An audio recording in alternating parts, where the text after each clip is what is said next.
धर्मपदଙ୍କ କାହାଣୀ ହେଉଛି ଓଡ଼ିଆ ଜାତିର ସ୍ୱାଭିମାନ, ଅସୀମ ପ୍ରତିଭା ଏବଂ ମହାନ ତ୍ୟାଗର ଏକ ଅମର ଗାଥା। ଏହି ସମ୍ପୂର୍ଣ୍ଣ କାହାଣୀଟି କୌଣସି ପୁରାଣଠାରୁ କମ୍ ନୁହେଁ। ତ୍ରୟୋଦଶ ଶତାବ୍ଦୀର କଥା। ଓଡ଼ିଶାର ଗଜପତି ରାଜା ଲାଙ୍ଗୁଳା ନରସିଂହଦେବ ସୂର୍ଯ୍ୟଦେବଙ୍କ ପାଇଁ ଏକ ଭବ୍ୟ ମନ୍ଦିର ନିର୍ମାଣ କରିବାକୁ ସଂକଳ୍ପ କଲେ। ଏହି ଦାୟିତ୍ୱ ଦିଆଗଲା ସେ ସମୟର ଶ୍ରେଷ୍ଠ ଶିଳ୍ପୀ ବିଶୁ ମହାରଣାଙ୍କୁ। ମନ୍ଦିର କାମ ପାଇଁ ବିଶୁ ମହାରଣା ନିଜ ଗର୍ଭବତୀ ପତ୍ନୀଙ୍କୁ ଛାଡ଼ି କୋଣାର୍କ ଚାଲିଆସିଲେ। ସେଠାରେ ଦୀର୍ଘ 12 ବର୍ଷ ଧରି 1200 ବଢ଼େଇ ଦିନରାତି ଏକ କରି ପଥରରେ କଳା ଖୋଦେଇ କଲେ।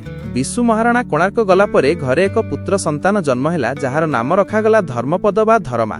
ଧର୍ମପଦ ପିଲାଟି ଦିନରୁ ଅତି ବୁଦ୍ଧିମାନ ଥିଲେ। ସେ ନିଜ ବାପାଙ୍କୁ ଦେଖିନଥିଲେ, କିନ୍ତୁ ବାପାଙ୍କ ଶିଳ୍ପଶାସ୍ତ୍ର ପଢ଼ି ପଥର ଉପରେ କାମ କରିବାରେ ସେ ଜଣେ ମାହିର ଶିଳ୍ପୀ ହୋଇଗଲେ। ଦିନେ ଧର୍ମପଦ ନିଜ ମାଙ୍କୁ ବାପାଙ୍କ ବିଷୟରେ ପଚାରିଲେ। ମା କହିଲେ, ତ ବାପା କୋଣାର୍କରେ ସୂର୍ଯ୍ୟ ମନ୍ଦିର ଗଢ଼ିବା ପାଇଁ ଯାଇଛନ୍ତି। ଧର୍ମପଦ ବାପାଙ୍କୁ ଦେଖିବା ପାଇଁ ବାହାରିଲେ। ମା ଚିହ୍ନଟ ପାଇଁ ପୁଅ ହାତରେ ନିଜ ବାଡ଼ିରୁ କିଛି ବରକୋଳି ଦେଇ ପଠାଇଲେ। ଧର୍ମପଦ ଯେତେବେଳେ କୋଣାର୍କରେ ପହଞ୍ଚିଲେ, ସେଠାକାର ପରିବେଶ ଅତି ଭୟାନକ ଥିଲା। ମନ୍ଦିର ପ୍ରାୟ ସରିଆସିଥିଲା, କିନ୍ତୁ ଏହାର ଶୀର୍ଷ ପଥର ବା ଦଧିନଉତି ଲାଗିପାରୁନଥିଲା। ସୂର୍ଯ୍ୟଚକ୍ରର ଗତି ସହ ତାଳ ଦେଇ ସେହି ଓଜନିଆ ପଥରକୁ ସ୍ଥାପନ କରିବା ସମସ୍ତ ବଢ଼େଇଙ୍କ ପାଇଁ ଅସାଧ୍ୟ ହୋଇପଡ଼ିଥିଲା। ରାଜା ନିର୍ଦ୍ଦେଶ ଦେଇଥିଲେ, ଯଦି କାଲି ସକାଳ ସୁଦ୍ଧା ମନ୍ଦିର ଚୂଳ ନ ମରାଯାଏ, ତେବେ 1200 ବଢ଼େଇଙ୍କ ମୁଣ୍ଡକାଟ ହେବ।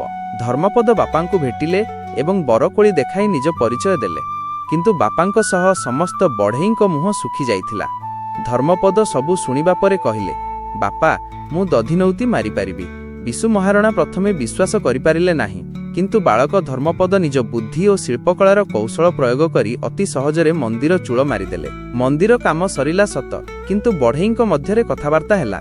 ଯଦି ରାଜା ଜାଣିବେ ଯେ 1200 ବଢ଼େଇଙ୍କ ଦାୟ ଜଣେ 12 ବର୍ଷର ପିଲା କଲା, ତେବେ ଆମ ଜାତିର ସମ୍ମାନ ମାଟିରେ ମିଶିଯିବ।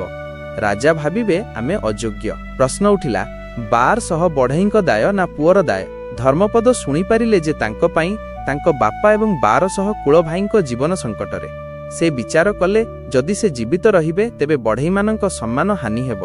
ସେଥିପାଇଁ ସୂର୍ଯ୍ୟୋଦୟ ପୂର୍ବରୁ ସେ ସେହି ବିଶାଳ ମନ୍ଦିରର ଶୀର୍ଷକୁ ଚଢ଼ିଲେ ଏବଂ ସେଠାରୁ ନିମ୍ନରେ ପ୍ରବାହିତ ଚନ୍ଦ୍ରଭାଗା ନଦୀକୁ ଡେଇଁ ପଡ଼ିଲେ। ସକାଳୁ ରାଜା ଦେଖିଲେ ମନ୍ଦିର ପୂର୍ଣ୍ଣ ହୋଇଛି, କିନ୍ତୁ ଶିଳ୍ପୀ ଜଗତର ସେହି କୁନି କଳାକାର ସବୁଦିନ ପାଇଁ ନୀରବ ହୋଇଯାଇଛି।